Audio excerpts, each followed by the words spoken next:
дегенибизде жаштар күнүнө карата Пожалуйста. жаштар менен уюштуруп чогуу. Пожалуйста. Сизге Пожалуйста. Бирок мен бир ушул суроо берип калдыңыз, бир өтүнүш бар да.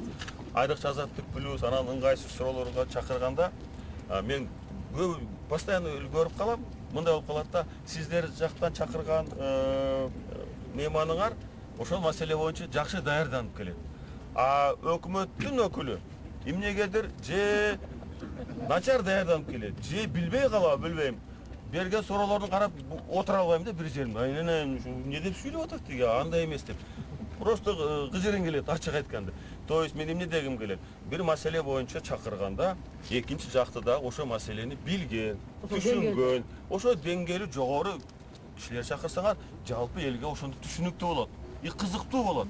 Мисалы үчүн кечээ мен көрдүм, тиги Бакыт Бешимов менен министр Балкибековду 5-каналдан экөөнү. Вот это уровень. Это уровень. Бешимовдун суроолору и министрдин берген жооптор. Мына квалифицированно, грамотно, я считаю, туура жооп берген.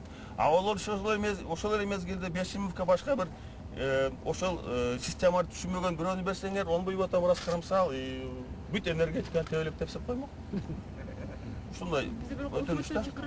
Өтө оорураак да. Эртерээк айтыш керек. Мисалы үчүн, эгерде өкмөт реакция кылбаса, улуттук каналдан реакция болбосо, администрация президентке чыккыла, мына өзүңөрдүн коллегаңар келди, мына турат дагы Досалы, мына Эсеналиев турат, баардык силердин коллегаңар.